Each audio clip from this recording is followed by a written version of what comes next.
Bienvenue dans Vérité, le podcast qui élève la conscience des chefs d'entreprise et révèle l'entrepreneuriat comme un chemin initiatique d'éveil de conscience, de transformation et de connaissance de soi.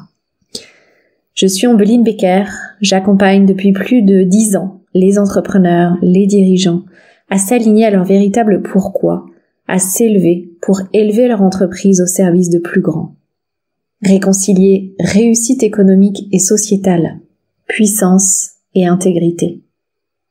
Mes invités témoignent de leur parcours, de leurs défis, de leurs succès, de leur perte de sens et révèlent des dissonances que crée l'entrepreneuriat. Ni une interview, ni un coaching. Un entre-deux, parce que mon intention est aussi que mes invités repartent avec quelque chose pour faciliter leur chemin. Mon invitée aujourd'hui est fondatrice d'une des premières startups engagée dans la femtech et la santé des femmes. Avant de la présenter, j'aimerais vous partager quelques chiffres. Saviez-vous que chaque année en France, plus de 200 000 femmes sont opérées au niveau de la zone abdominale? Et que parmi ces 200 000 femmes, 150 000 concernent une césarienne. Saviez-vous également que d'après le dernier rapport de surveillance de la santé périnatale 2022, le suicide serait la première cause de mortalité des femmes ex aequo avec les risques cardiovasculaires dans la première année de vie de l'enfant? C'est pour ces raisons qu'Audrey Bouillet a créé Wounded Women en 2019, suite aux difficultés renforcées qu'elle subit d'être une femme dans un monde d'hommes avant, pendant et après sa césarienne. Audrey décide de quitter sa carrière dans l'industrie de la défense pour répondre à un besoin sociétal, la santé et l'intégrité des femmes et des mères. Wounded Women apporte 3 solutions à cette cause sociétale. Premièrement, une gamme de lingerie innovante pour le post-opératoire. Deuxièmement, un parcours de soins intégratif avec des ateliers et une communauté. Et enfin, un podcast qui témoigne de la résilience des femmes. Dans cet épisode, Audrey partage ses défis en tant que CEO engagée, comme concilier réussite économique et sociétale. Elle partage ses difficultés de poser ses limites quand l'intégrité de milliers de femmes est en jeu. Les difficultés de lever des fonds en tant que femme et pour un sujet de femme. Et les barrières de notre culture et de notre système à la création et la croissance des entreprises de l'économie sociale et solidaire. Un épisode engagé auquel je vous invite à réagir de façon constructive en ajoutant 5 étoiles sur Spotify et Apple Podcast ainsi qu'un commentaire, en partageant l'épisode sur vos réseaux, sur WhatsApp et en nous contactant directement Audrey ou moi-même selon les liens dans la description ou par email ombeline@nous.ceo afin d'apporter vos conseils si vous le souhaitez à Audrey, votre soutien, de poser vos questions ou encore si vous vous sentez appelé à travailler avec moi ou à être invité sur le podcast Vérité. Je vous souhaite une magnifique écoute et je vous retrouve à la fin.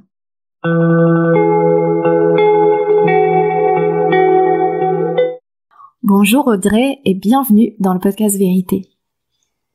Bonjour Ombeline, merci beaucoup. Je suis ravie de t'accueillir. On a plein de choses à transmettre. Aujourd'hui, on a évoqué plein de choses ensemble, plein de thématiques tellement passionnantes et tellement essentielles quand on s'est parlé la première fois. Et vraiment, mon intention la plus profonde, c'est que l'essence de tout ça puisse ressortir dans cette conversation aujourd'hui. Donc, j'ai déjà parlé un petit peu de toi en introduction. Déjà, est-ce que tu aimerais nous dire d'abord où est-ce que tu te situes pour qu'on puisse t'imaginer dans ton environnement? Oui, alors aujourd'hui, je suis dans mon bureau chez moi puisque je travaille entre chez moi et Paris. Paris, je vais régulièrement à la station F où j'ai été incubée et où je retourne régulièrement. Et aujourd'hui, donc, je suis dans mon bureau chez moi, face à la forêt de mon voisin, qui a un très grand jardin, donc qui me donne l'impression d'être dans les arbres, c'est très agréable. et entourée de mes prototypes, de mes tissus, de mes croquis, voilà, des brochures, des mots des patientes et clientes, voilà, dans mon univers. Et oui, tu es en région parisienne, c'est ça, hein? Et je suis en région parisienne.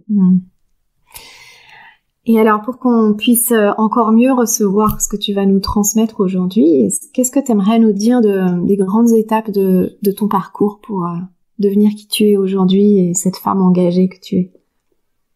Eh ben, écoute, en fait, je vais te parler d'une première anecdote. Quand j'étais ado, enfin jeune adulte, on va dire, il n'y avait pas les réseaux sociaux, donc on avait quand même une ouverture au monde qui était limitée à ce qu'on pouvait lire, en fait, en règle générale. Il n'y a pas les 400 chaînes sur non plus les opérateurs télé et tout. Donc, bon, j'avais quand même dû lire quelque part quelque chose parce que je sais pas pourquoi d'ailleurs ce jour-là, mon père m'a emmené au lycée alors je prenais le bus. Mais bon, en tout cas, ce jour-là, c'est lui qui m'a emmené. Et j'avais dû lire quelque chose dans un magazine parce que je lui dis, mais en fait, j'ai 18 ans, mais je fais rien de ma vie.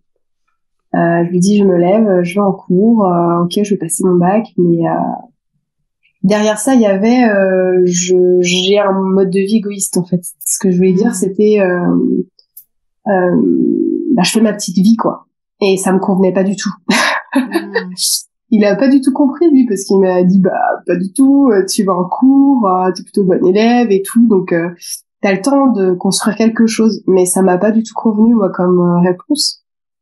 Donc je voulais faire de l'humanitaire, etc. Alors je faisais du sport, hein, c'est pas le sujet, mais c'est juste que je pense qu'en fait à ce moment-là, je me suis rendu compte que dans ma vie, j'avais besoin de donner du temps aux autres, de construire de la valeur pour et avec les autres. Mais c'était peut-être pas encore expliqué comme ça et clair dans ma tête. Et en fait, ça va être le début d'engagement dans des associations, dans des projets caritatifs. Dès le lycée, en fait, cette année-là d'ailleurs, il y a eu un projet d'expo photo. C'était encore la guerre en Afghanistan. On avait fait une expo photo justement, et les dons allaient à une école qui était en construction avec une association qui est partenaire de mon lycée. Enfin, et ça m'a toujours suivi puisqu'après je suis allée à Sciences Po et j'étais dans plusieurs associations aussi dans le handicap. C'est-à-dire que les causes, en fait, est-ce que quand tu dis ça à ton père, il y a déjà, tu sais déjà à quoi tu as envie de Non, en fait, le jour où je lui ai dit ça, c'était parce que je pense que j'ai lu quelque part un témoignage, je lisais énormément et j'ai peut-être lu un témoignage, je sais pas, du cliché, tu vois, d'une jeune qui était peut-être partie à l'étranger dans un projet caritatif ou quelque chose comme ça. Et moi, j'avais un gros aussi appel du large, donc une envie de découvrir. Et je pense que ça m'avait marqué de me dire, mais moi, par contre, à mon échelle, je prends mon bus et je vais en cours. Et c'est pas ça que je veux faire de ma vie. C'était plutôt ça, en fait. Et l'envie aussi d'apporter, de créer et d'apporter de la valeur, ou en tout cas du positif à un tiers, avec un tiers, parce que tout seul, ça n'a pas d'intérêt. Et donc après, partout dans mon parcours, en fait, d'étudiant et après professionnel, il y aura cette implication dans des associations, et de toujours proposer des projets, qui vont aller répondre à des besoins spécifiques. Que ce soit de trouver des solutions de boîte de garde quand je suis en entreprise et qu'il n'y en a pas, se faire un groupement pour connaître nos droits et savoir comment on peut aider une de nos collègues qui vient d'avoir un enfant qui n'a pas de mode de garde, qui donc ne peut pas reprendre le travail, ce qui c'était en 2012 me paraît complètement dingue.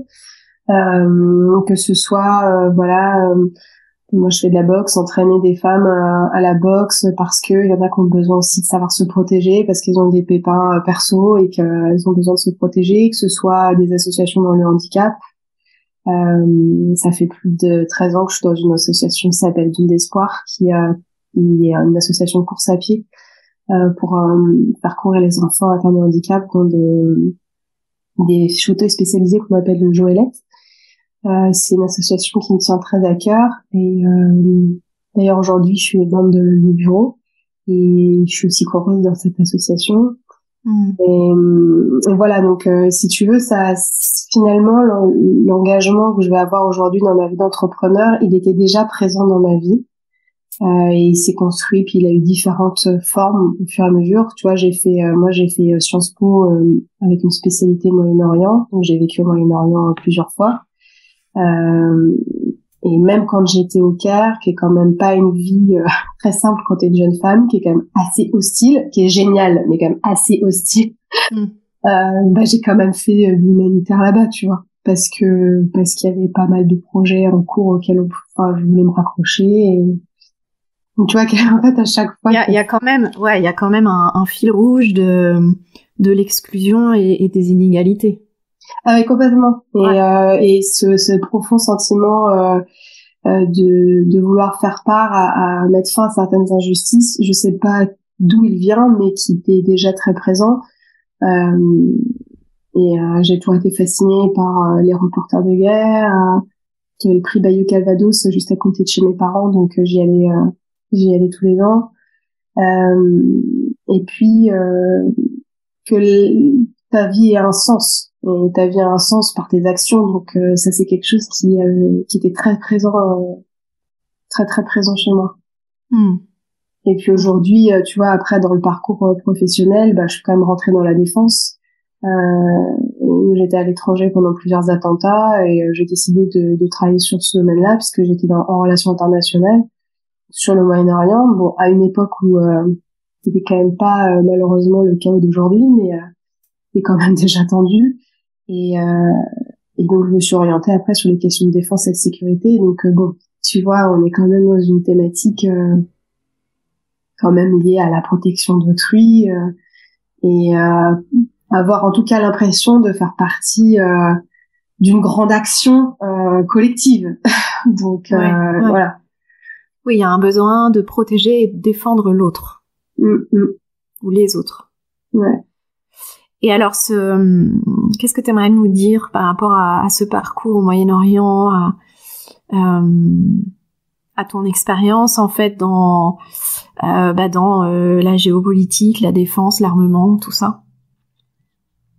C'était des années extraordinaires parce que j'ai énormément voyagé, donc comme j'aime énormément moi pouvoir comprendre les cultures aussi des pays dans lesquels je vais et que j'ai la chance de parler plusieurs langues, ça a été des immersions et des moments de vie extraordinaires, de remise en question permanente parce que même quand tu parles la langue d'un pays et que tu penses avoir compris, t'es toujours remis en question parce que c'est tellement complexe que tu te rends compte que t'as pas tellement bien compris finalement. Donc cette remise en question permanente, j'aime beaucoup.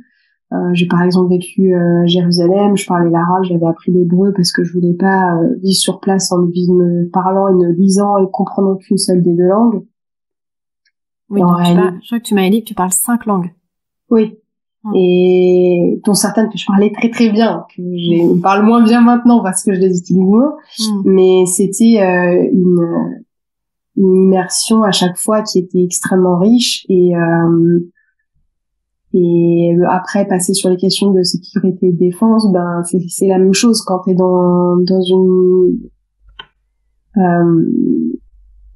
un contexte géopolitique ultra tendu, que ton pays est victime de terrorisme et que les pays alliés avec qui tu travailles le sont aussi. Et que ton rôle à toi et à ton partenaire et à ton client, c'est de protéger ta population. Ça crée des liens humains qui sont forcément très forts. Après, ça c'est mon vécu personnel entre moi, mes clients, mes partenaires étrangers, européens ou internationaux de manière générale. Après, si tu veux, ça s'est retrouvé à se heurter et se confronter de manière assez violente avec l'univers entreprise dans lequel j'étais, plutôt assez macho, voire parfois certains hommes misogynes, anti-jeunisme aussi. Donc finalement, moi je me suis éclatée dans mon travail avec mes collègues et mes missions, mais avec une relation verticale plutôt compliquée et un environnement qui favorise pas non plus, tu vois, la progression professionnelle de femmes dans ce genre de poste. Ouais, et puis où en fait les femmes finalement sont pas protégées dans cet environnement. t'es pas tellement protégé, c'est plutôt que, tu vois, c'est compliqué. C'est des environnements avec quand même une moyenne d'âge assez élevée, d'hommes qui sont toujours un peu dans certains stéréotypes de relations. Alors je te parle dans les relations verticales, hein, parce qu'en horizontale, j'ai des collègues avec qui je suis toujours en contact et qui sont devenus des amis. D'ailleurs, c'est souvent les binômes et les équipes techniques avec qui j'ai remporté mes contrats à l'étranger. C'est des hommes. Alors là, pour le coup, c'est beaucoup des hommes, mais il y a aussi beaucoup de femmes, mais beaucoup d'hommes que j'estime énormément. Et voilà, c'est ces hommes qui comptent beaucoup pour moi dans ma vie, dans mon parcours. Mais après, de manière générale, une atmosphère quand même très compliquée en tant que femme pour faire ta place. Et même quand tu rentres des contrats, et même quand t'es apprécié, c'est très compliqué de pouvoir monter parce qu'on va toujours te préférer à un homme à qualité, compétence égale. T'as quasi pas de modèle féminin parce qu'il y en a pas, donc très peu. Quand il y en a, elle dure pas longtemps. Je parle au COMEX ou dans les unités de direction. Donc ça reste un monde qui est passionnant, mais qui est quand même assez hostile d'un point de vue progression de carrière, si tu veux. Et c'est difficile à entendre parce que ce sont aussi des jobs extrêmement demandeurs. Tu prends l'avion en 4 secondes parce que ton client, c'est un État, donc quand il te demande de te déplacer, tu te déplaces. Ce qui est en jeu, c'est la relation géopolitique entre les deux pays, donc tu te déplaces. Donc si tu veux, ça demande un engagement personnel énorme, annulation de vacances, de week-end, etc. Et a priori, on n'est pas en train de sauver quelqu'un ou de faire une opération à cœur ouvert. Donc, si tu veux, la confrontation entre l'implication personnelle que ça demande et la manière dont tu évolues dans l'entreprise, à un moment donné, c'est trop antinomique, ça peut plus fonctionner en fait. Ouais, et puis il y a déjà aussi cette notion d'urgence. Ah, il y a complètement cette notion d'urgence, surtout que dans mes dernières années, on est post-attentat, quoi. On est post-Bataclan, etc. Donc, il y a une tension quand même sur ces thématiques-là, même si, évidemment, moi, je ne travaille pas sur ces thématiques-là, mais disons que dans tes relations avec tes partenaires étrangers qui peuvent être eux-mêmes victimes de ces actes-là, forcément dans les relations, dans les besoins, tu vois bien ce qui se passe aujourd'hui en Ukraine et les demandes qu'il peut y avoir. Ça crée tout de suite des tensions et donc forcément, t'es d'autant plus sollicité, et tu dois être d'autant plus rigoureux. Et tu vois bien que moi là-dessus, je compte pas mes heures ni mon engagement, sauf qu'à un moment donné, je vais être enceinte. Et à un moment donné, je vais avoir un enfant. Et il y a des façons de fonctionner dans certains services qui ne sont plus compatibles avec le fait de devoir accompagner un nouvel être vivant devenir un futur adulte. C'est plus compatible. Et moi, c'est là où en fait, moi, j'avais déjà envie d'entreprendre plutôt autour des femmes, justement, parce que je trouvais que c'était quand même très aride et hostile. Donc j'avais envie à un moment donné dans ma vie d'entreprendre pour aider certaines femmes justement à naviguer dans cet environnement. Et en fait, c'est ma césarienne pour mon fils qui va me propulser dans ce qu'est Wonder Woman aujourd'hui et mon aventure entrepreneuriale en fait. Ouais, parce que donc en fait, t'avais déjà conscience avant la naissance de ton fils, t'avais déjà conscience des freins d'être une femme.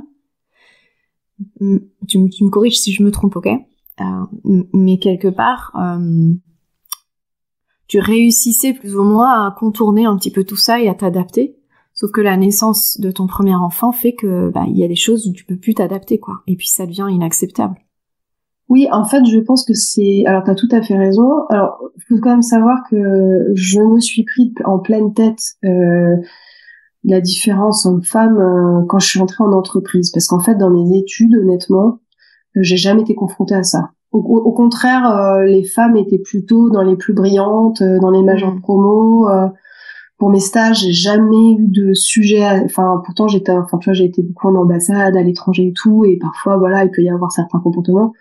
Franchement, j'ai jamais ressenti que c'était pas une potentielle incompétence ou une erreur qui était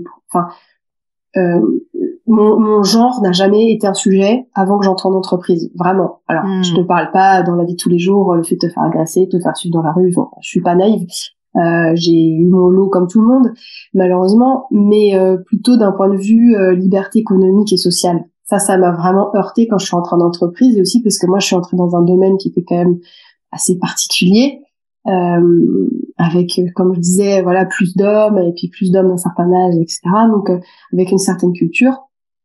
Et là, je me le suis vraiment pris en pleine tête, et comme je ne sais pas mesurer mon implication dans ce que je fais, parce que je suis très entière, je crois que je rejoins plusieurs de tes précédents invités sur ce sujet. Je ne sais pas me mettre de frein dans mon engagement, en fait, puisque ce qui revient souvent des équipes ou de mes clients ou partenaires, c'est le fait d'être fidèle et d'être fiable.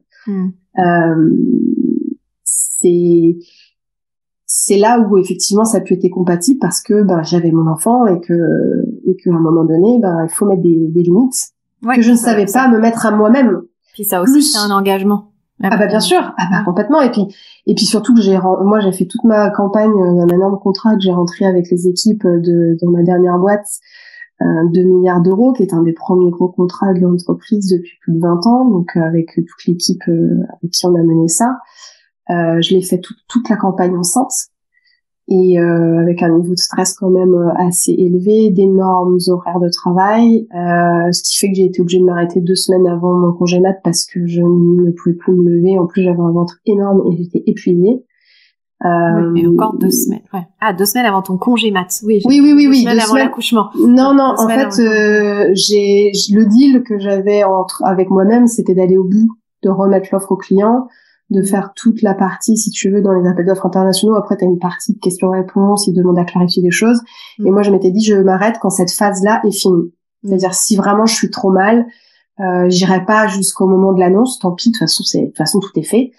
Et en fait, c'est ce qui s'est passé. Je me suis arrêtée quelques jours avant la date officielle d'annonce, et donc mon client m'a laissé en copie, donc j'ai vu qu'on avait gagné, donc j'étais évidemment très contente. Mais j'étais à bout, quoi. Et c'était déjà là, ça aurait dû être un peu une alarme, mais bon, j'ai cru que c'était normal, puisque je ne fonctionne que comme ça.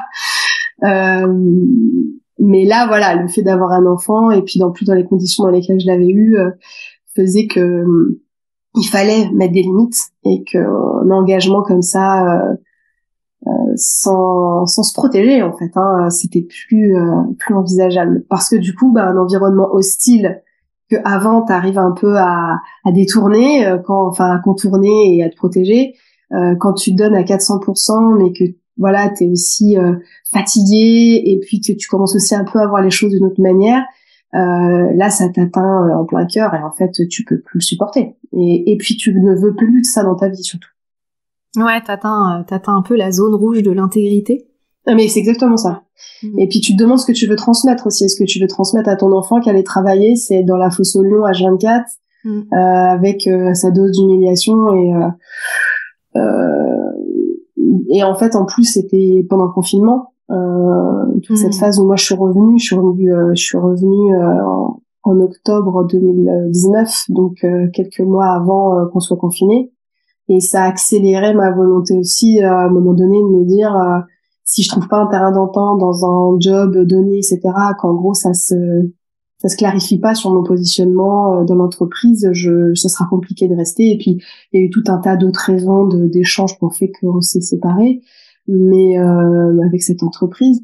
Mais moi j'ai quand même négocié, si tu veux, la suite de mon contrat, qui était d'un montant bien plus petit, mais pendant le confinement. Donc 6 à 7 heures de négo sur des lignes sécurisées, avec un enfant en bas âge à la maison de 10 mois qui ne veut être que dans tes bras. Enfin, c'était un enfer, quoi. Plus le postpartum. Ouais, plus ton postpartum, plus ta cicatrice de césarienne dont t'as pas pu t'occuper, qui te fait hyper mal.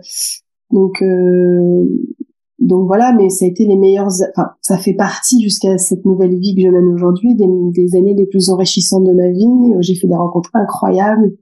Et je remercie, malgré cet environnement, moi je remercie chaque personne avec qui j'ai travaillé, parce que même dans des cas compliqués, ça m'a appris des choses.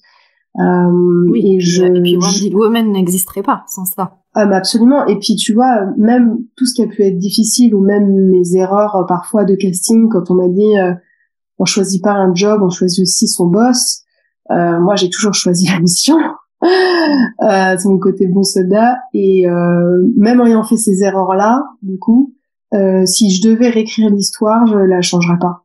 Parce que ça m'a toujours appris des choses et ça m'a fait grandir. Et je dis pas par naïveté mais parce que c'est vrai. Parce que chaque fois où je me suis dit, ok, ça, je veux pas de ça dans ma vie, ça a été aussi une leçon. Donc, je changerai absolument rien.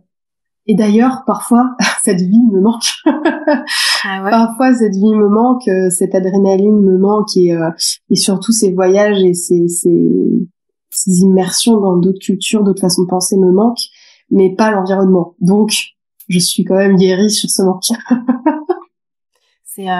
C'est Thomas et Nolwenn aussi, je sais pas si t'as écouté cet épisode, qui partageaient ça, qui sont 2 anciens militaires des renseignements généraux dans l'armée de terre, qui disaient aussi qu'ils sont devenus entrepreneurs et qui disaient aussi ça, que ils étaient en manque parfois de cette adrénaline, de cette intensité du terrain. Alors, je l'ai pas encore écouté, mais je vais foncer le faire. Mais effectivement, c'est l'intensité aussi des relations. T'as en face d'en face de toi des personnes qui ont la même urgence de trouver des solutions. Donc en fait,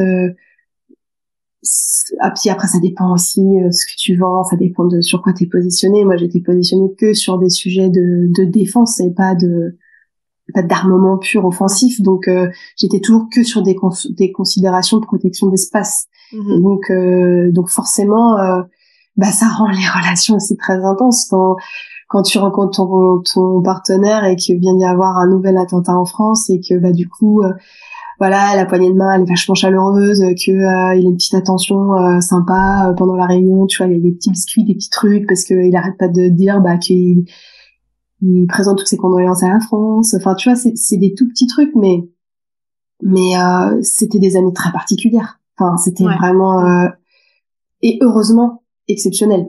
Heureusement. Et tu vois je pense cette notion d'intensité, elle est importante, peut-être à amplifier encore plus dans ton entreprise aujourd'hui. Tu veux dire de parler de l'intensité aujourd'hui dans le domaine, parce qu'en fait c'est un de tes besoins aussi peut-être sur le côté professionnel. De ressentir cette intensité. Ouais. C'est hyper intéressant. Oui, très sûrement. Je pense que c'est surtout d'aller donner une solution à des personnes qui ressentent le besoin de rapidement en trouver une, et donc une urgence. Peut-être une urgence de servir, c'est encore mon côté bon soldat, ça. Mais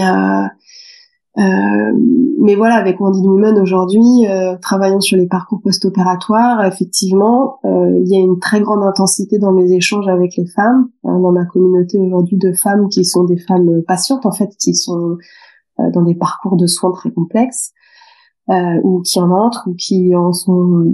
voilà, c'est compliqué pour elles.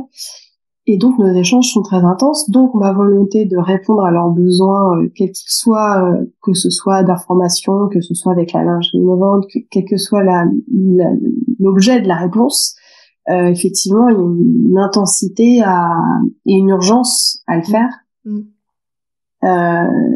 Et donc, effectivement, à moi aussi de me rendre compte qu'il faut aussi poser des limites dans l'exercice de cet entrepreneuriat, parce que la particularité de créer une société dans la femtech, donc la technologie au service de la femme, c'est que quand tu abordes des sujets de post-opératoire et que tu discutes avec le terrain pendant 1 an avant de créer tes produits, et le terrain c'est à la fois les femmes et les pros de santé, à l'hôpital ou en libéral, forcément il y a une intensité qui est folle. Et en plus, moi je l'ai vécu. Donc quand j'ai des femmes qui me parlent de certains parcours, je le ressens dans mon corps. Ouais, tu revis t'as tes mémoires, quoi. Ouais. Ouais, où je peux même percevoir de quoi elles me parlent physiquement. Donc c'est la grande particularité de Wounded Women, c'est que on traite de sujets. Si tu veux, c'est comme d'autres entrepreneurs qui travaillent dans les soins de support, dans les parcours de cancer. Ils vivent un peu ce côté-là, cette urgence de pouvoir soulager, en tout cas aider à apaiser des parcours qui sont compliqués. Et tu vois, aujourd'hui, il y a 2 femmes de la communauté qui sont décédées de leur cancer. dont une qui avait fait partie en plus des toutes premières testeuses de la lingerie, qui était hyper contente parce qu'elle avait des douleurs qu'elle n'arrivait pas à soulager. Elle était heureuse comme tout. Et ça a été extrêmement violent parce que je m'y suis pas attendue du tout. Elle est partie très vite.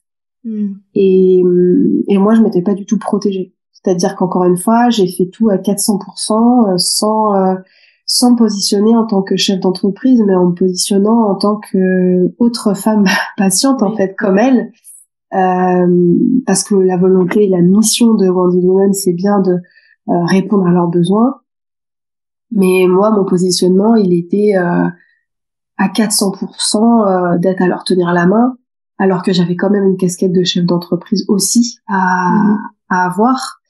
Et donc, je refais les mêmes erreurs, entre guillemets.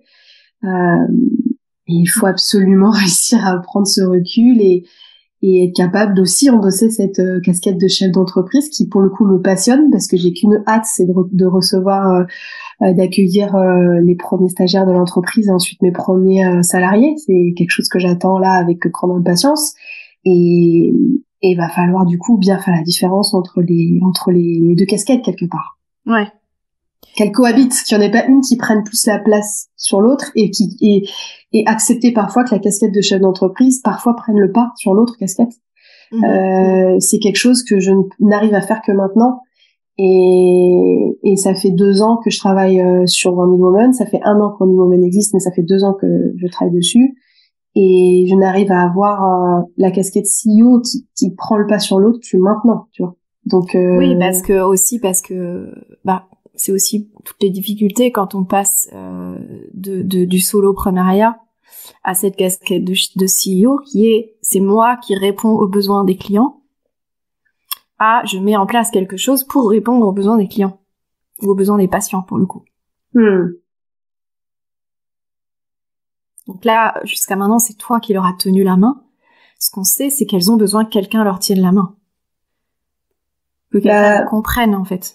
En fait, voilà. En fait, c'est qu'en fait, la plupart du temps, elles ont besoin des deux. Elles ont besoin d'informations et de prévention. C'est pour ça qu'il y a toute une partie care avec Wendy Woman. Et il y a aussi un besoin d'écoute parce que si tu veux les informer, les prévenir, les orienter, faut avoir écouté leur parcours. Donc voilà. Et faut le comprendre. Il faut le comprendre, absolument. Et même pour la lingerie, en fait, parce que comme elle s'adresse à différents types d'opérations, différents types de parcours, pareil, il faut pouvoir répondre aux questions. Alors, t'as des femmes qui sont autonomes et elles utilisent ce qui est sur le site et n'ont pas besoin de moi. Mais c'est vrai que parfois, ça engendre des discussions, des échanges. Et oui, j'ai mis beaucoup de temps, en fait, à réussir à avoir cette casquette de CEO qui, des fois, va devoir prendre pendant un temps le pas sur l'autre casquette, alors que l'intensité en tout cas qui vient du fond du ventre, elle est plutôt sur l'autre casquette quand même, mine de rien. Elle est sur le terrain. Elle est sur le terrain, bien sûr. Ouais, et donc ça, c'est vraiment toute cette question de comment je trouve cet équilibre entre la CEO et le terrain, entre toutes mes valeurs en fait. Et de pas tomber dans le piège de l'urgence et du côté sauveur. Absolument. Parce qu'il y a aussi ton intégrité qui est encore une fois en jeu. Et voilà, exactement. Donc c'est une réflexion comme on avait parlé un peu ensemble que j'ai là depuis peu parce que c'est absolument nécessaire que je me protège aussi et puis que quand on crée une entreprise qui a pour but d'aider les autres, faut qu'on le fasse bien. Et je ne peux pas bien le faire si je suis trop envahie par quelque part par ce pain, qui est le pain auquel je réponds avec Wendy Woman. Mais si je me laisse trop envahir par ce pain, que je comprends parce que je le ressens dans mon corps, je ne peux plus répondre correctement en tant que CEO et pour que la société soit vraiment présente auprès des femmes et leur apporte ce dont elles ont besoin. Donc cet équilibre, il est difficile à trouver. Ça a été un gros enjeu il y a quelques semaines. Maintenant, c'est beaucoup plus clair pour moi. Mais c'est aussi quelque chose dont personne ne m'a parlé, tu vois. C'est-à-dire qu'il y a peu d'entrepreneurs qui vivent ça. Je pense que les entrepreneurs qui vivent ça va être ceux qui vont vraiment travailler autour de problématiques vraiment urgentes du même genre. Je pense à un institut qui s'occupe d'écrans brûlés. Je pense, c'est des entrepreneurs, hein. Je pense à justement tous ces entrepreneurs qui travaillent autour de la thématique des soins de support dans les maladies comme le cancer ou de maladies où malheureusement il y a un taux de mortalité élevé. Mais pourtant il y a des entrepreneurs à qui j'échange, c'est un sujet que j'ai jamais vu aborder, peut-être parce que c'est un peu compliqué d'aborder ce sujet-là, mais quand tu entreprends pour répondre à un pain qui est à la fois urgent, violent, vif. Ouais, parce que là, en fait, à chaque fois, tout ce que tu as cité comme exemple, la vie est en jeu, quoi. Ouais, la vie, le quotidien. Il y a la vie des gens qui est en jeu. Ouais. Oui, et puis leur confort au quotidien, surtout, en fait. Ouais. C'est comment il y a une notion de souffrance, de pain, comme tu le disais. Ouais. Et alors après, je pense que même les entrepreneurs qui sont pas dans le care, dans la santé ou dans des enjeux comme ça qui pourraient être dramatiques, on va dire, il y a quand même cette question de trouver cet équilibre et se protéger et trouver la juste mesure entre les clients, les besoins de l'entreprise et nos propres besoins. Donc toi, il y a un enjeu où les problématiques de tes clients ou des bénéficiaires, on va dire, de ce que tu crées avec Wounded Woman deviennent vite la priorité. Mais il y a certains entrepreneurs pour qui c'est le besoin de rentabilité, par exemple, tu vois, qui créent très vite ce déséquilibre et qui les amènent à sacrifier leur intégrité. Ah, mais le problème, c'est que moi, j'ai les deux. Voilà. Venir. Bien sûr. Ouais. C'est que quand je dis que la casquette de CEO doit parfois prendre le pas, c'est qu'il faut que la société fonctionne. Ouais. C'est-à-dire que j'ai une freelance que j'aime énormément. D'ailleurs, je vais bientôt faire un post sur son travail parce qu'elle est incroyable. Elle s'appelle Emmanuelle et on a eu un échange et je lui demandais un coup de main sur un brainstorming en fait entre nous et elle était très émue parce que sa maman était concernée par les thématiques que l'on traite avec Wounded Woman et elle avait larmes aux yeux. Elle me disait mais tu ne peux pas ne pas faire savoir au monde entier chaque jour que tu as créé ce produit qui n'existe pas et dont autant de femmes ont besoin. Et elle me dit tu ne peux pas ne pas aller à fond. Et c'est vrai évidemment. C'est pas évident quand t'es dans la santé justement parce que santé / business, tu vois, ça va, enfin dans la tête des gens ça va rarement ensemble, surtout en France où tout est gratuit et remboursé en tout cas. Mais moi j'ai quand même une société qui doit fonctionner. J'ai une société qui doit pouvoir faire du chiffre d'affaires, faire du chiffre d'affaires. Évidemment. Et donc, si tu veux, il y a c'est là, je te dis, où c'est compliqué, c'est que, oui, j'ai entendu des témoignages d'entrepreneurs qui parlent de burn-out et qui disent, tu te lèves, tu manges, tu respires, tu dors, ta boîte, c'est complètement vrai. Et moi, je vis les deux, c'est-à-dire que j'ai entre guillemets, cette urgence de rentabilité, parce tu lances une boîte, c'est pour qu'elle fonctionne, c'est normal. Mais j'ai en plus ce côté de tout ce dont on a parlé avant, du lien avec cette thématique qui est intense et donc double nécessité de poser des limites et de aussi de s'entourer, de pouvoir embaucher pour justement que chaque chose soit à sa place et pouvoir faire correctement ce que tu as à faire. Mais tant que tu es dans les temps d'écoute ou de projets solidaires comme j'organise pour la rentrée là, je l'ai annoncé aujourd'hui sur avec le soutien d'un sponsor on offre 20, Wounded Woman offre 20 dossards à 20 femmes résilientes, justement, de notre communauté de patientes pour faire les 7 km de la Parisienne. Ça me tenait énormément à cœur.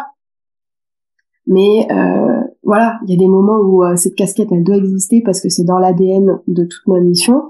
Mais, faut que la société, elle fonctionne. Il faut que la société, elle soit rentable. Et puis, je trouve que ce que tu dis est hyper important parce que ça révèle aussi ce besoin de créer des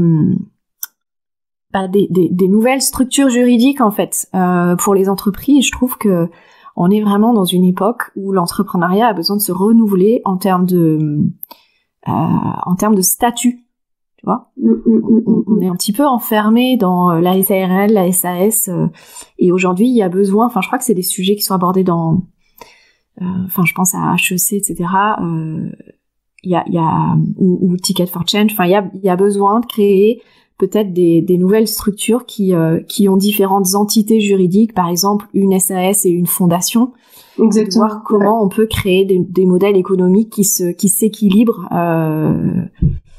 Je trouve pas mes mots, mais tu vois, de voir ça plus comme un équilibre d'un système dans lequel il y aurait plusieurs entités juridiques plutôt que d'avoir une entité juridique pour une entreprise. Je sais pas si je suis claire. Mais t'es très claire, puisque c'est en fait, dans la Femtech, c'est on se pose toute la question. Alors j'ai dit toutes parce qu'une grande partie des femmes sont elles-mêmes patientes de la problématique qu'elles traitent. Hein. C'est souvent comme ça que ça arrive. Hein. C'est que t'as pas trop, enfin, y a rien qui existe pour ta pathologie, ou en tout cas c'est pas adapté, donc tu le crées.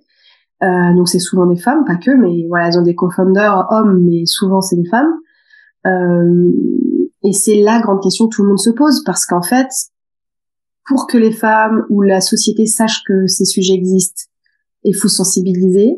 Pour sensibiliser, il faut énormément de moyens. Et c'est pas en lançant ta boîte avec le petit CA que tu as en démarrage que tu peux le financer. Donc c'est la question que tout le monde se pose. C'est comment juridiquement tu te positionnes. Et donc, t'en as certaines qui sont en association, d'autres qui sont en SASU, en SAS. Mais l'hybride, aujourd'hui, c'est compliqué. Ouais. C'est aussi le sujet dans toute l'économie sociétale et solidaire. Ah, mais bien sûr, mais complètement. Et le statut de société à mission, par exemple, que sur lequel j'ai pas du tout le temps de travailler dessus, mais j'aimerais beaucoup le faire.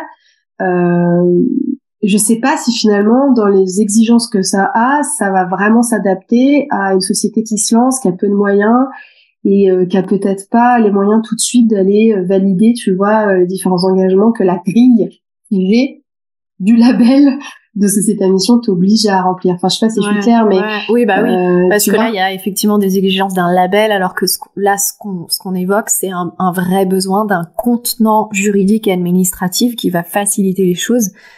Et qui va faciliter une rentabilité en fait. Ouais, donc sans être dans un statut associatif, parce que le dirigeant a besoin aussi de se payer accessoirement. Non, mais en fait c'est ça qui est très compliqué, si tu veux. C'est que, tu vois, depuis tout à l'heure on parle d'intensité, on parle de poser les limites, de pouvoir préserver son intégrité, ce qui je pense vaut pour tous les invités que tu vas pouvoir avoir sur ton podcast. Je pense que dans la santé c'est vraiment majoré, et dans le cas de sujets de la santé comme le mien, ça l'est encore plus. Et que j'ai envie de te dire que c'est complètement proportionnel au sujet de rentabilité, c'est-à-dire que à la fois on va être heureux de trouver ton produit, et en même temps tu pourras trouver des gens qui vont dire qu'il te fait de l'argent sur le dos de gens malades, tu vois. Donc en fait, c'est ça. Ça c'est alors que là, encore un entrepreneur qui cherche à faire du profit au détriment des autres. Ouais. Exactement. Alors que toutes tes clientes te remercient d'exister. Toutes tes clientes, ou presque, j'ai un taux de repeat qui est très élevé, reviennent vers toi parce qu'en fait, ça leur change tellement la vie que voilà. Et tu le sais puisque toi-même t'en aurais eu besoin. Donc si tu veux, il y a même pas. Moi, je suis tranquille et je suis bien dans mes baskets parce que et encore aussi parce qu'on est sur du produit textile innovant, on n'est pas sur du médicament. Je pense qu'en médicament c'est encore pire. Tu vois, tu crées un complément alimentaire, même si t'es bien dans tes baskets. Enfin, les attaques sont peut-être un peu plus facile, tu vois. Mais si tu veux, voilà, ça c'est très complexe aussi.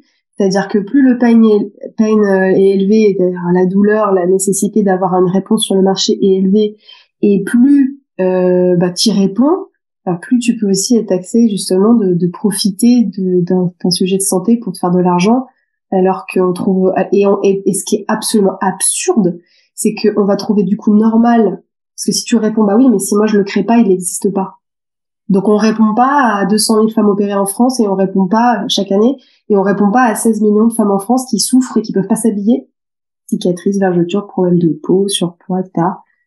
Donc en fait, et les gens savent pas forcément répondre, tu vois. C'est-à-dire que on va te reprocher potentiellement de vouloir être rentable sur des sujets de santé bien-être, et en même temps quand tu dis, oui, mais si on le crée pas, il n'y a pas de réponse, donc les gens continuent de souffrir. Et là, j'ai pas forcément du coup de répartie en face, parce que voilà. Après, moi, j'ai pas eu ce sujet aujourd'hui. Beaucoup de partenaires de femmes entrepreneurs dans la Femtech ont eu ce genre de remarques. Moi, ça m'est pas arrivé à ce jour, mais je sais que c'est dans l'environnement et c'est possible. Ouais. Et puis inconsciemment, il y a peut-être aussi des freins. Je sais pas, hein, je pose une option parce que ça, si c'est pas ton cas à toi, ça peut être le cas d'autres personnes qui nous écoutent. Mais parfois, ça peut aussi créer un frein inconscient à la croissance de l'entreprise et à la prospérité de l'entreprise, justement pour éviter ce genre d'attaque, en fait. Et totalement. J'espère que Claudette Lauvencin écoutera notre épisode. Claudette qui était notre deuxième épisode avec cofondatrice de Fempo, donc évidemment aussi engagée sur tout ce qui est cause féminine et confort des femmes, etc. Et j'espère que vous vous rencontrerez toutes les deux. Oui, moi aussi j'espère. Mais du coup j'ai complètement zappé ce que je voulais dire. Il y a vraiment cette notion d'intégrité et aussi bien la tienne que ceux de tes bénéficiaires, on va dire. Mais pour conclure sur ce sujet du modèle économique et du contenant administratif et juridique, je pense qu'il y a vraiment quelque chose à trouver pour Wounded Women aussi, parce que à aujourd'hui, il y a tout ce qui est textile et lingerie, mais effectivement, il y a peut-être autre chose à proposer qui va. Mais il y a autre chose. Ouais, il y a autre chose. Okay. Ça fait même pas pris le moment de présenter Wounded Women. Vas-y. Eh ben, je le fais maintenant. Donc, Wounded Women, la mission, c'est de soulager et de faciliter la récupération des femmes en post-opératoire, en postpartum, et aussi chaque jour de la vie pour les femmes justement qui ont des difficultés, des handicaps au quotidien, notamment pour s'habiller, donc pour soulager ces femmes-là.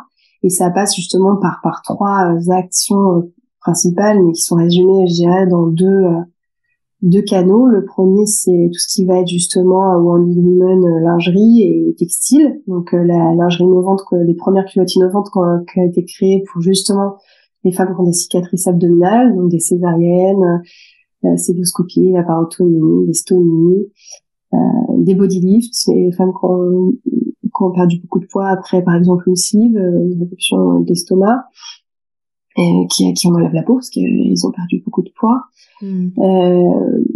Et puis le confort des femmes qui ont des douleurs au ventre, qui ont des problèmes de peau. Le prochain scandale sanitaire, ça sera le textile, puisqu'on continue. Il y a un scandale en ce moment autour de la marque Shein, mais on continue d'importer en fait des textiles qui sont pas du tout clean et qui, si tu veux, on fait attention à ce qu'on mange, mais on met tous les jours sur notre peau des textiles qui nous apportent en fait des perturbateurs endocriniens, des cellules qui sont à fur et à mesure cancérigènes et qui créent des problèmes de peau, des femmes qui ont des eczémas à vie, des psoriasis, etc., qui supportent plus certaines matières. Et donc, tu sais, la conscience du vêtement, on en a parlé aussi avec Benoît de Bonne Gueule. Ah oui, exact, c'est vrai. Ouais, absolument. Et effectivement, si tu veux, aujourd'hui, ces femmes-là, c'est quand même 16 millions de femmes en France, quoi. C'est énorme. Donc et la partie opératoire, c'est autour de 200 000. En fait, c'est sûrement beaucoup plus, mais c'est très dur d'avoir les chiffres. Les chiffres qu'on a, c'est ceux de la césarienne, et c'est à peu près entre 150 et 160 000 par an en France. C'est 30 millions dans le monde, les césariennes, et c'est en augmentation. Pour les autres cicatrices, c'est très dur d'avoir des chiffres. Et puis, donc ça, c'est le premier grand canal, hein, c'est d'aider les femmes via donc l'innovation textile. On va en reparler après si tu veux que je détaille un peu plus en quoi c'est innovant, mais en tout cas, ça leur permet de se réhabiller et de retrouver une vie sociale, puisque la mission sous-tendue, c'est quand même que les femmes ne partent pas en liberté économique et financière, parce que quand on peut pas s'habiller, on reprend pas son travail, et donc on perd en liberté financière, et c'est le cas d'énormément de femmes. Dans la maternité ou dans la maladie, hein, quelle que soit la raison de l'opération et de la gêne physique, en tout cas.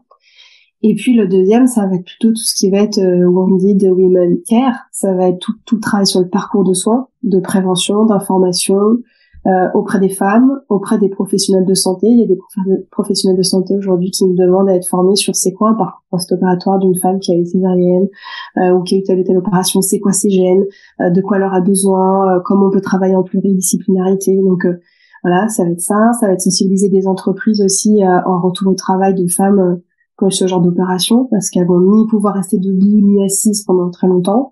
Donc c'est des adaptations aussi post, comment on peut améliorer leur retour au travail.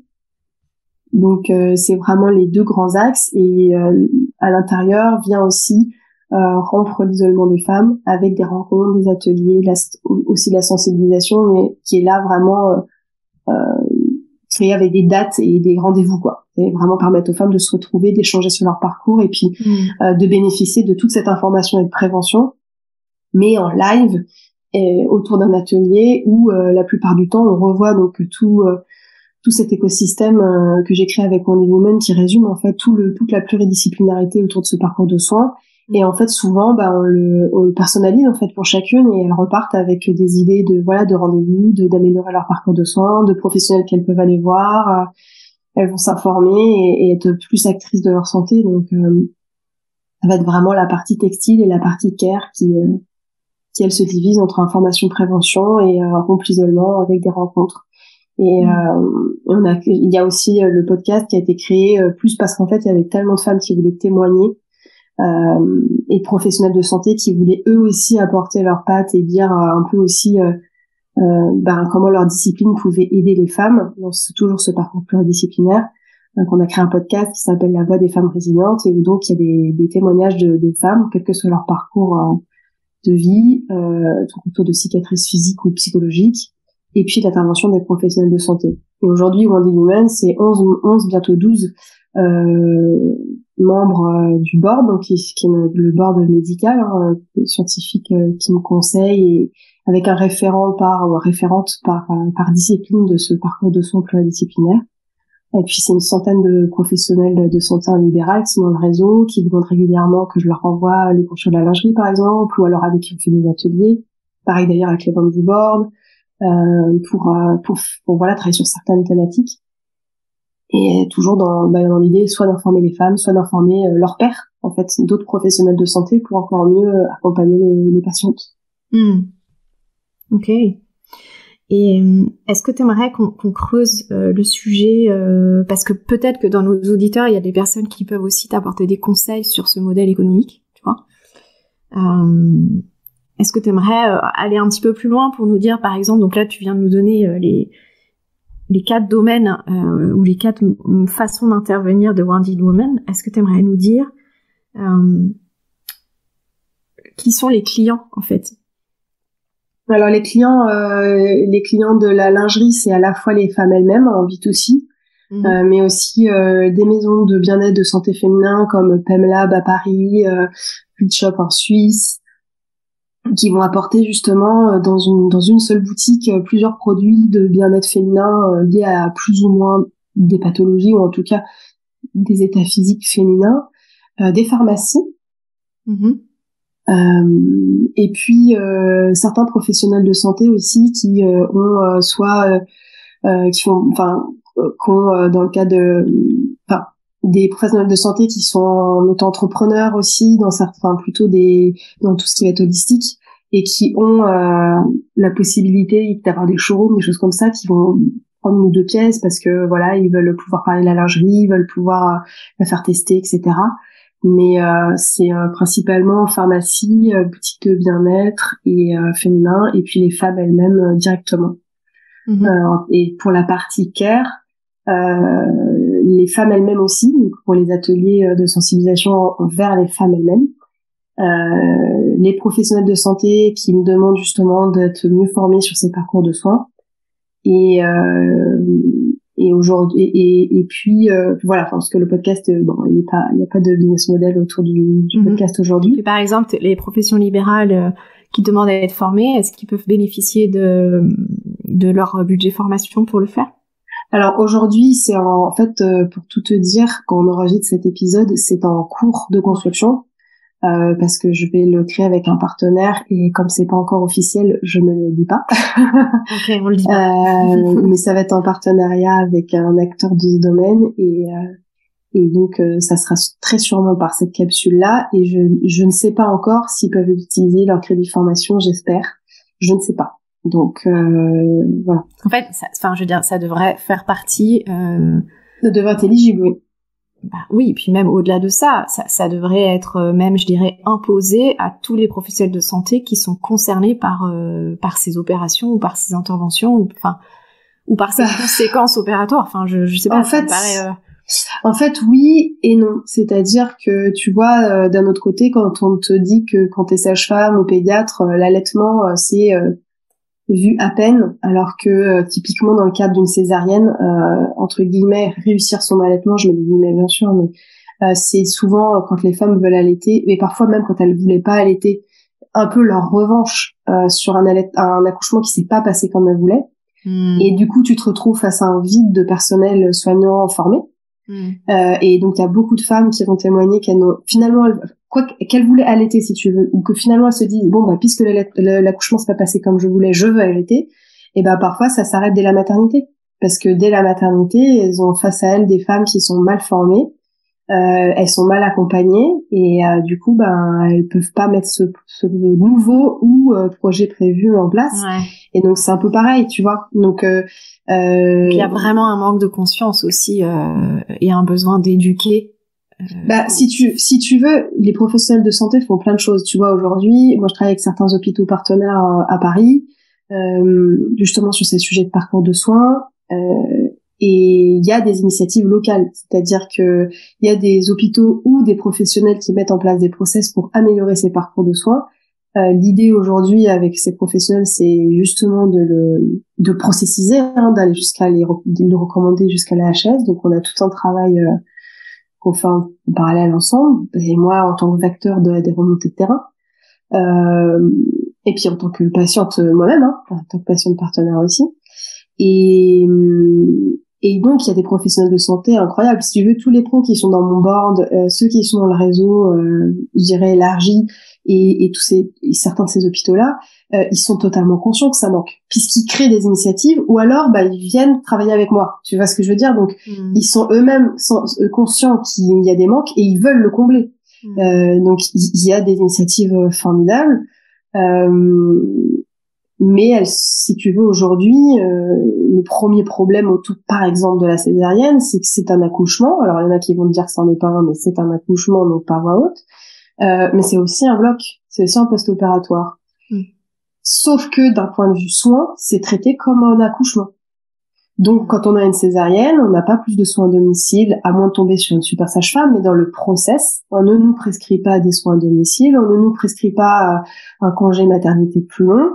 Alors que on a une cicatrice de 14 cm sur le ventre et qu'on ne sait pas, à moins d'avoir déjà été opéré, comment on va cicatriser. On connaît pas son métabolisme en général, c'est la première grosse opération des femmes, elles savent pas.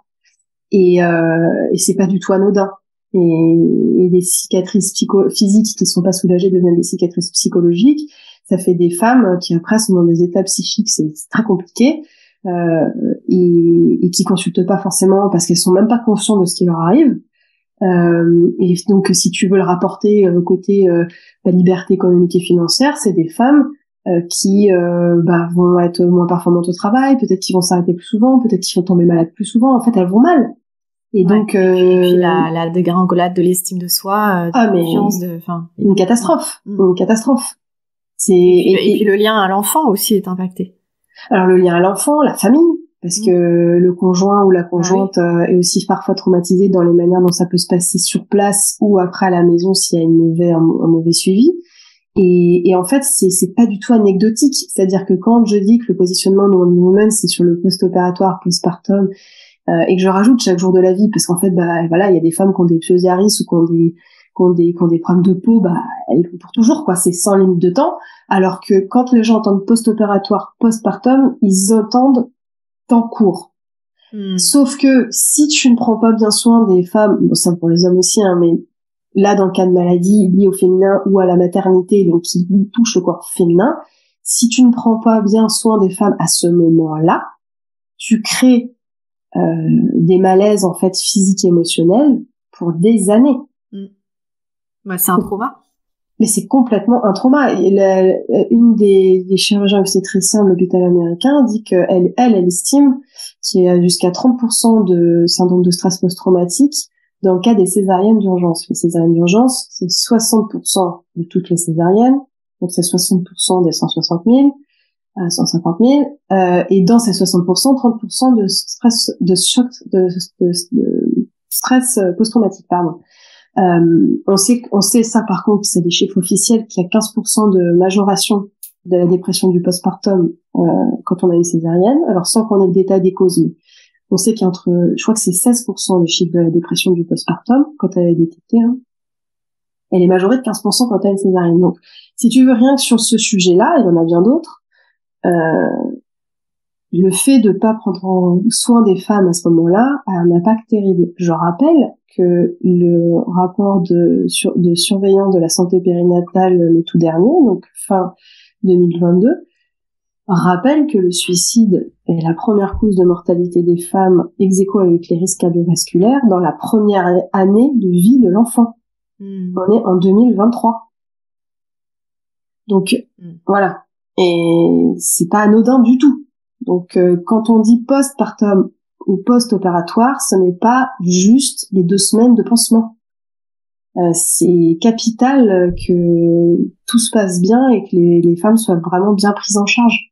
Or, aujourd'hui, on a un système de santé qui est en surtension, donc qui fait du cure, en fait, au max qu'il peut, pure médical technique, et le care passe complètement à l'as. Sauf que malheureusement, les femmes sont toujours opérées, il y a toujours 20% de césariennes en France, il y a toujours des milliers de célioscopies, de laparotomie, de bodylift. Enfin, je veux dire, ça change rien, le monde continue de tourner, quoi.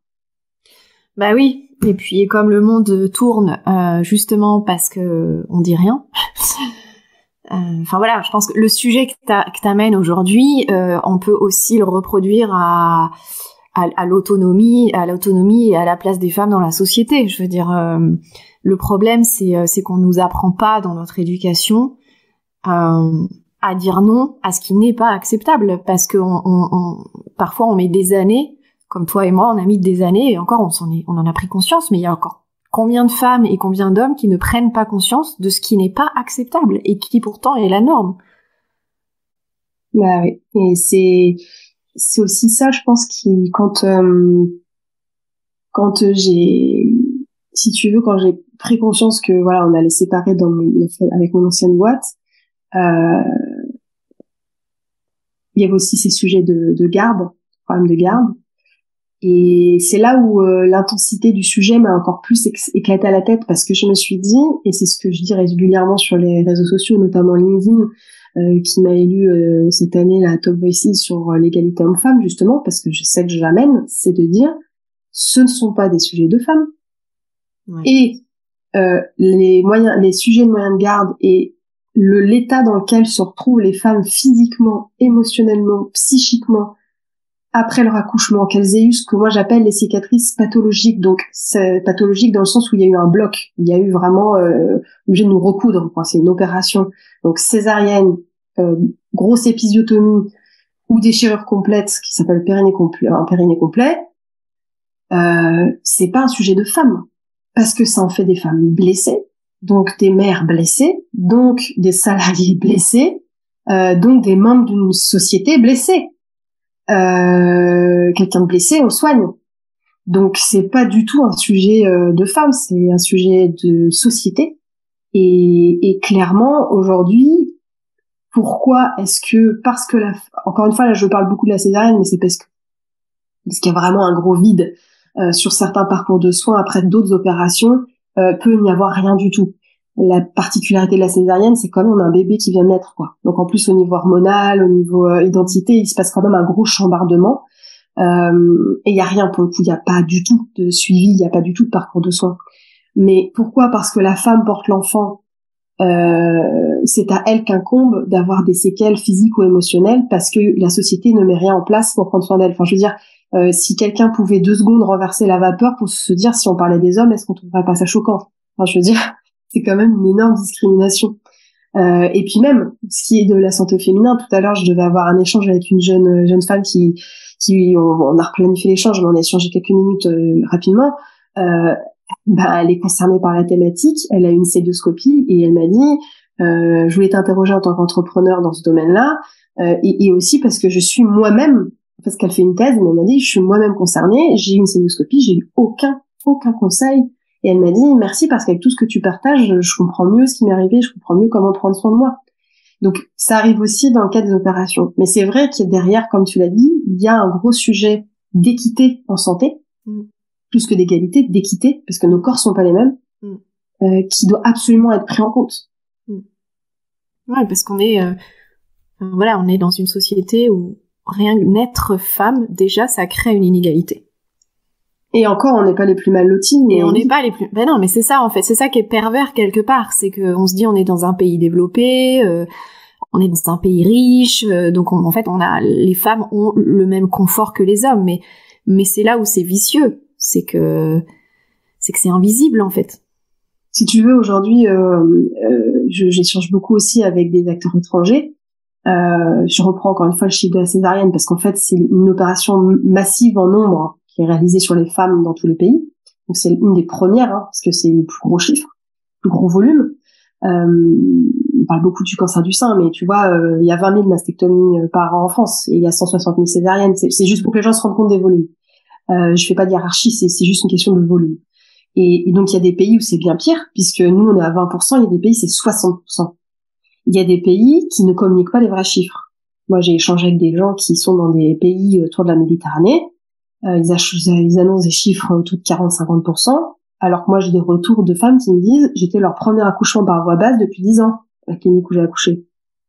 Donc et les retours dans certains pays, je citerai pas lesquels parce que je veux pas que ce soit mal interprété, où les femmes me disent on nous recommande une césarienne, parce que le chirurgien touche des honoraires dans ces pays-là, touche des honoraires parce que c'est du bloc, donc voilà, ça doit être des hôpitaux privés, j'imagine. Mais c'est pas ça le pire, c'est que on leur dit aussi, comme ça, monsieur pourra faire ses affaires sans que ce soit trop abîmé. C'est inentendable. Tu sais, c'est comme l'histoire du point du mari, quand on recoue une épisiotomie, là maintenant ça se fait moins, ça se fait encore, mais ça se fait moins, c'est de recoudre en fait le périnée serré, pour en gros, le plaisir du mari. Mais non. Ah, tu connaissais pas ça? Ah non. Ah bah, malheureusement, c'est, même en France, ça a été pratiqué pendant très longtemps. Avec même le recommentaire, je sers bien pour monsieur, quoi. Ah si, ah bah je te recommande, c'est quelle illustratrice qui parle de ça, je me demande si c'est pas, je te renverrai, je te redonnerai pour les références, mais elle a fait des dessins là-dessus, justement, pour dénoncer ces violences obstétricales, en fait, et donc dans certains pays, comme quoi, même dans le bloc, en fait, on pense encore au plaisir de monsieur. Ah oui. Ah, mais tu n'imagines pas, en fait, c'est dur de dénoncer parce que moi, je suis entourée que de professionnels qui sont exceptionnels. Mais il faut dénoncer quand ça se passe mal. Moi, les témoignages que j'ai de beaucoup de femmes et de couples, parce que j'ai aussi des couples qui témoignent sur le podcast, c'est aussi des choses très dures qui ont été dites par du personnel soignant, malheureusement. Que la femme est une incapable, que heureusement que monsieur est là, par exemple en chambre, complètement à l'ouest, celle-là, en parlant de la mère, devant le couple, dans la chambre. Donc non, il y a une, voilà. Et donc l'histoire du point du mari, ça je savais pas que tu savais pas, mais tu vois, donc c'est un truc qui existe vraiment et qui heureusement maintenant est quand même moins pratiqué et c'est bien heureux. Mais voilà, t'as quand même des pays où moi les femmes me disent on nous fait aussi comprendre que ce serait bien pour nos maris, quoi. Et tu te dis mais on est en 2023. Alors je sais que tu vois, les cultures sont différentes, que les droits des femmes sont évidemment pas les mêmes partout, on est bien au courant, mais c'est quand même vachement dur à entendre en tant que femme, en fait. Et quand toi t'es auprès de femmes en France tous les jours, avec ce qui est comme la France, le droit de la femme en France, tu te dis, quand il y a une telle détresse déjà dans ce qui existe et ce qu'on connaît, qui est quand même plutôt d'un bon niveau, tu te dis, dans des pays où on dit ça aux femmes, c'est-à-dire qu'on leur conseille avant, en leur disant il faut faire une césarienne programmée, c'est ça en fait que ça veut dire, de systématiser des césariennes programmées, du coup tu veux quoi comme modèle de société? C'est ce que dit Michel Audin dans ses livres et qui est un obstétricien extraordinaire. Elle dit tu veux quoi comme société si tout le monde met par césarienne, c'est-à-dire contrôler à l'heure fixe comme l'heure à laquelle tu vas prendre ton train. Enfin, calmons-nous quand c'est pas pathologique. C'est industrialiser donner la vie en fait. Sauf que dans ces pays-là, on leur dit que c'est pour le plaisir du conjoint. Et ça, c'est pas, évidemment pas acceptable, mais en tant que femme, c'est vraiment choquant. Ouais. Ouais. Et tu vois, moi, ce que j'aimerais à travers notre conversation et à travers la mission aussi de Wounded Women et toutes les autres entreprises qui existent aussi dans la Femtech. Bien sûr. Mais c'est aussi, et on en parle aussi dans le podcast, c'est aussi d'éveiller les femmes pour qu'elles aient conscience de tous ces espaces où elles acceptent de sacrifier leur intégrité en pensant que c'est normal, qu'elles doivent s'adapter, qu'elles doivent se mettre au service, alors que ce n'est pas normal. Que ce soit, enfin, tu vois, on parle souvent, on parlait d'argent la semaine dernière avec Delphine, on en reparlera aussi ces prochaines semaines. Il y a des podcasts, il y a des épisodes qui sont consacrés aussi à l'argent, à la relation à l'argent et notamment des femmes entrepreneurs. C'était le même principe en fait, la relation de la femme à l'argent, de la femme au patriarcat, de la femme entre son féminin et son masculin, à la maternité, enfin tout ça, ça revient au même sujet qui est son intégrité. Mais c'est très vrai. C'est très vrai et je te dirais même que du coup ces entrailles en fait, hein, parce que moi c'est souvent aussi ça quoi. C'est-à-dire qu'en fait ces femmes-là, leur intégrité, elle a été touchée jusqu'au plus profond de leur corps. Et c'est vrai, si tu veux, c'est pour elles, c'est marqué dans leur corps et dans leur tête. Et ça rend le chemin de résilience encore plus dur. Oui, et puis en fait, on porte ça dans nos lignées de femmes, de toute façon.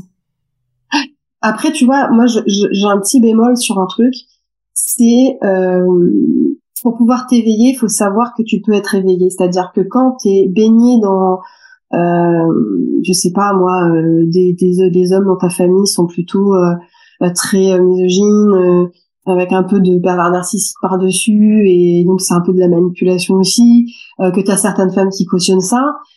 Toi, si t'as envie de t'éveiller, faut que t'aies accès à une matière qui te permette de t'éveiller. Donc, voilà, moi je mets un petit bémol là-dessus parce que ça peut mettre vachement longtemps. Et du coup, ça peut culpabiliser ces femmes de se dire, oh, je me rends compte que maintenant, mais en fait, ça fait 20 ans que je baigne là-dedans, je m'en étais pas rendu compte. Tu vois, donc ça, je le modère toujours un petit peu. Et par rapport à l'argent, tu vois, ce que je trouve aussi difficile, c'est souvent de dire, ah, les femmes, voilà, faut décomplexer le rapport à l'argent. Je suis totalement d'accord. Mais d'un autre côté, tu vois, quand tu veux lever des fonds ou que tu crées un sujet comme Wounded Women et que tu rencontres, parce que t'es incubé à Station F des VC et que tu parles de ton sujet,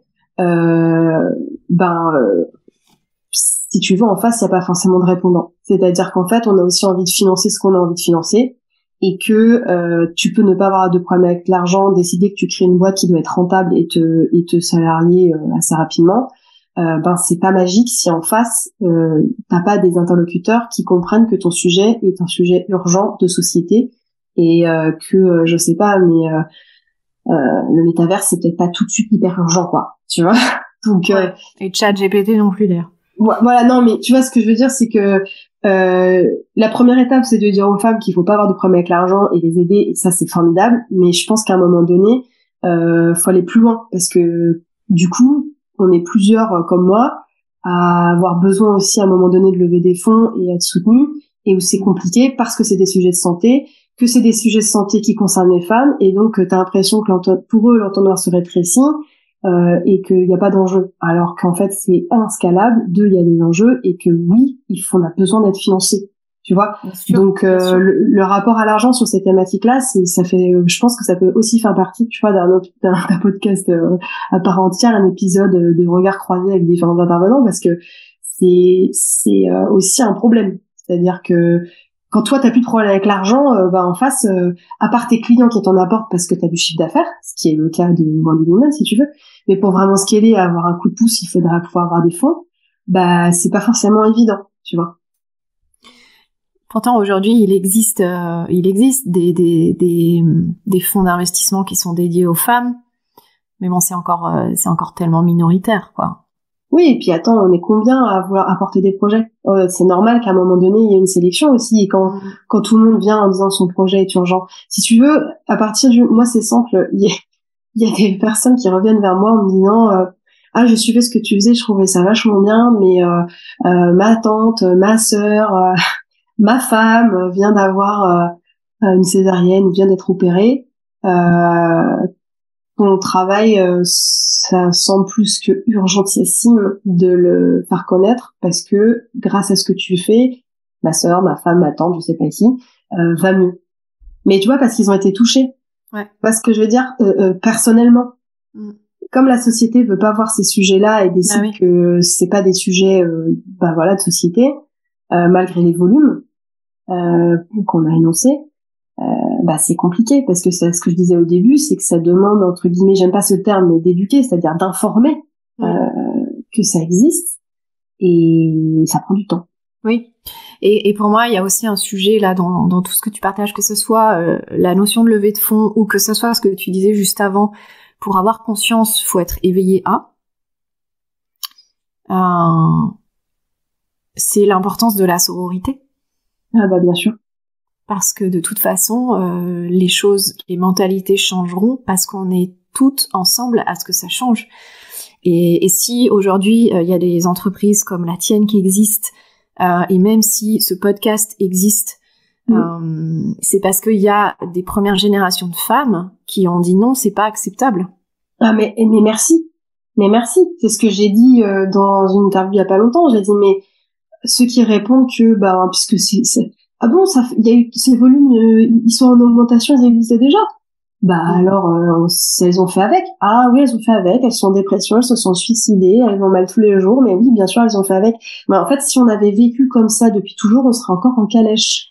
Donc exactement. Et puis quand on voit la société qu'on a créée aujourd'hui, quand on voit les sujets d'écologie, de climat, etc. Mais moi, je fais le lien en fait avec la place des femmes, avec l'intégrité des femmes, avec l'intégrité des mères qui n'ont pas pu en fait mettre de la conscience et plus d'amour et plus de cette présence dans leur lien à l'enfant en fait. Enfin pour moi c'est tout est lié, tu vois. Bien sûr. C'est pour ça que c'est un sujet de société. Et d'ailleurs, pour parler de sororité, je te remercie parce que c'est aussi comme ça que je suis sûre que tu m'as invitée. Et je tiens d'ailleurs à en profiter pour remercier toutes les femmes, se reconnaîtront bien sûr, que je croise dans ce parcours, qui sont vraiment toutes incroyables avec à chaque fois des parcours non seulement intéressants, mais vraiment des femmes, des beaux êtres humains. Et c'est tu vois, si demain pour moi ça devait s'arrêter l'entrepreneuriat, en tout cas avec Wonder Woman, et je ferai une autre boîte, mais je veux dire si tu veux, entre les retours des femmes sur l'activité de Wonder Woman, ce que ça leur apporte, la lingerie et tout le reste de ce qu'on peut faire, ou ces rencontres, tu vois déjà pour moi c'est gagnant parce que c'est énorme. Tu vois, en 10 ans de vie entrepreneuriale, en 10 ans de salariat, je n'ai jamais vécu l'intensité, tu vois, ce sera le mot-clé de ce podcast, l'intensité de rencontres, d'échanges, je dirais authenticité et intensité. Alors attention, hein, y a pas que je croise pas que des personnes authentiques et intègres, hein, même des femmes, hein, faut pas croire. Bien sûr. Mais quand même en volume, intensité, authenticité des échanges, y compris d'ailleurs même avec des hommes. Là, en 2 ans, c'est beaucoup plus en 2 ans que je te dis en 10 ans de salariat. J'ai jamais eu des rapports humains aussi intenses et authentiques, et donc notamment avec des femmes, puisque moi j'étais dans un monde d'hommes, en volume, et c'est vraiment passionnant. Et en ça, je remercie, voilà, tu vois, des femmes comme toi, comme Laura Le Sieur, mais même plein d'autres qui interrogent des femmes en fait sur leur podcast et qui permet aussi de découvrir des initiatives, des parcours qu'on aurait, tu vois, moi à 18 ans j'aurais adoré avoir ça, parce que ça te permet de te projeter et de te dire ok, il y a rien d'impossible, ça sera difficile peut-être, mais il y a rien d'impossible, je peux faire ce que je veux de ma vie. Et donc merci pour ça, merci pour ton podcast qui est donc les premiers épisodes que j'ai écoutés sont géniaux, et voilà, merci à toutes ces femmes qui donnent une chance aux autres. Waouh. Merci beaucoup Audrey. Et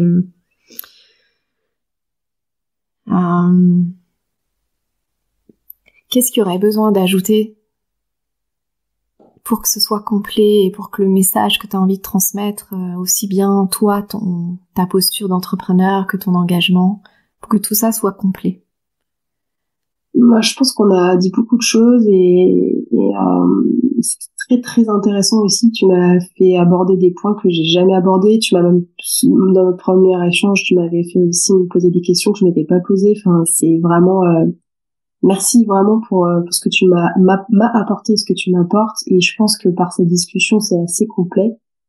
Non, je pense que, en tout cas, sur les points clés et sur la mission, le positionnement, tout ce qu'on a pu dire sur la position de la femme. Je pense que non, j'ai pas d'ajout en tout cas pour le moment. Peut-être juste de dire s'il y avait des professionnels de santé qui écoutaient, de leur dire c'est vraiment là pour le coup à eux là j'ai envie de m'adresser, c'est de leur dire de continuer à travailler comme ils le font, à accompagner leurs patients et leurs patientes et de s'accrocher parce que je sais que pour eux les conditions de travail sont parfois très difficiles, mais qui sont clés dans leur vie et qu'ils ont parfois entre les mains l'équilibre psychique des gens et qui sont formidables et qu'il faut qu'ils s'accrochent parce qu'on a besoin d'eux. Si tous les bons s'en vont, ça va être une catastrophe. Donc peut-être ça serait le mot pour compléter toutes ces questions et ce parcours. Mais oui, mais tellement, et on peut pas prendre soin de l'intégrité des autres si on n'a pas nous-mêmes du soutien dans notre propre intégrité, et tous ces soignants ont été tellement blessés là-dedans.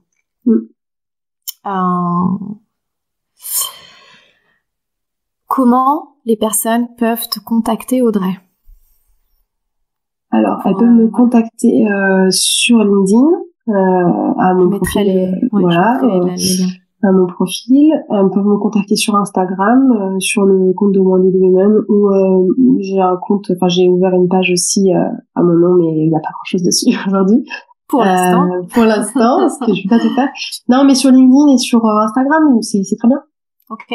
Et puis toutes les femmes qui ont besoin de l'innovation textile que tu as créée avec Wounded Women, comment elles peuvent se le procurer? Eh ben, sur le site internet, et c'est pareil pour tout ce qui peut être conseil, apprendre des choses sur les psychiatries, sur comment prendre soin de soi, les parcours de soins, tout est sur le site, c'est alimenté en permanence, sur le compte aussi, Instagram, mais voilà, en tout cas, le site internet en priorité.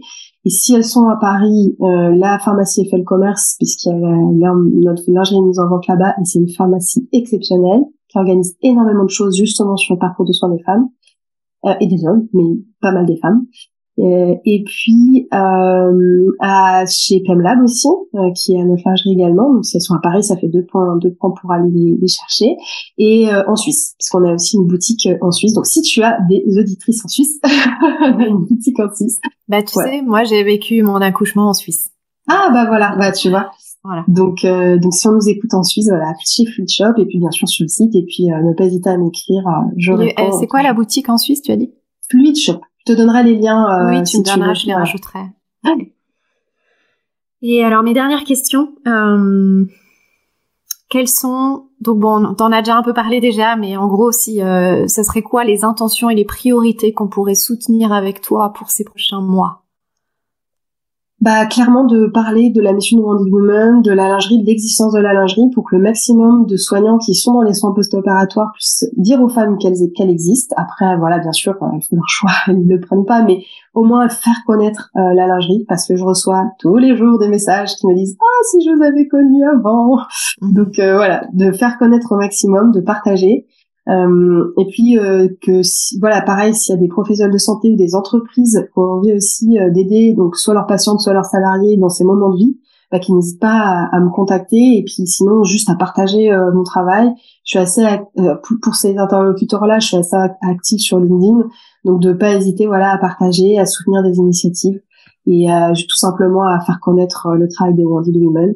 Et puis voilà, je vais bientôt faire une levée de fonds, donc s'il y a aussi une envie de soutenir la levée de fonds en recommandant des fonds ou des investisseurs, ben voilà, je suis preneuse. Ce sera toujours une aide très précieuse. Bien sûr, et je sais qu'il y en a qui nous écoutent, donc voilà.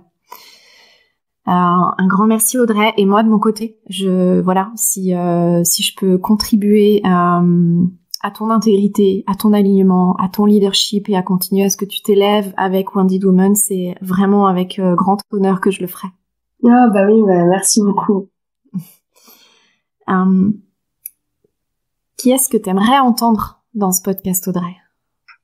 Alors, je pense que tu pourrais interroger Fatou Mata, qui est la cofondatrice de Minty. Yes.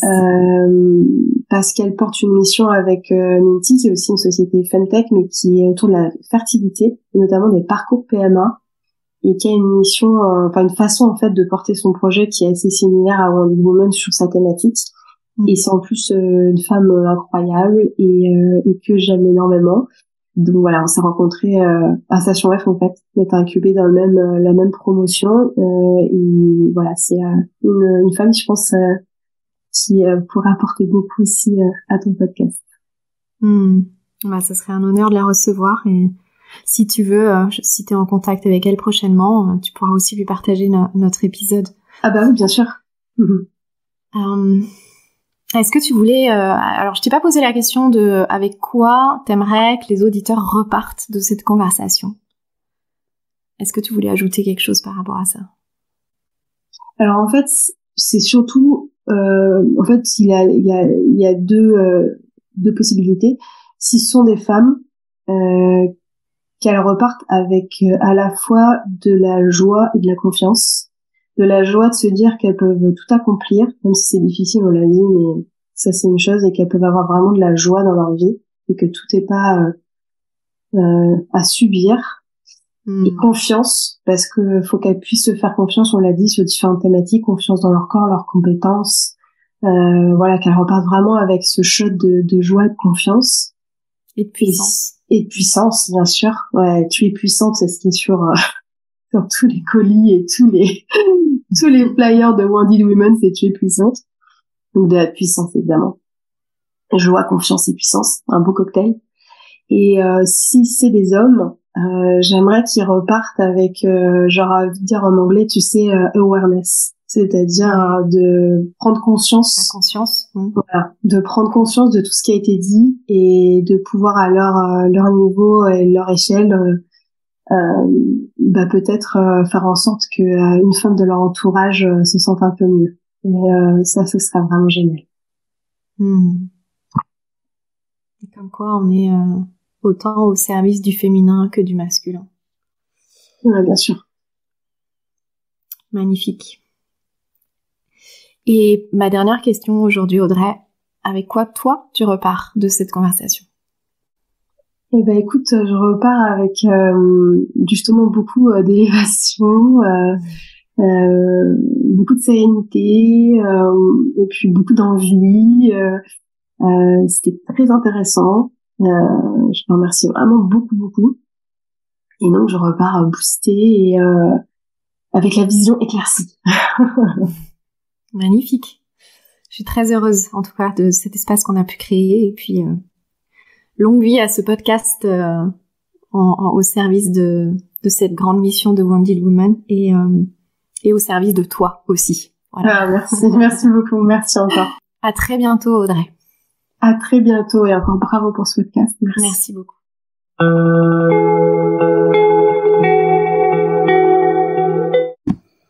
Merci d'avoir écouté cet épisode jusqu'à la fin. Merci d'ajouter vos 5 étoiles sur Spotify, Apple Podcasts avec un avis constructif. Si vous voulez contacter Audrey, tout est dans la description de cet épisode. Et moi, je vous retrouve la semaine prochaine pour un nouvel épisode du podcast Vérité.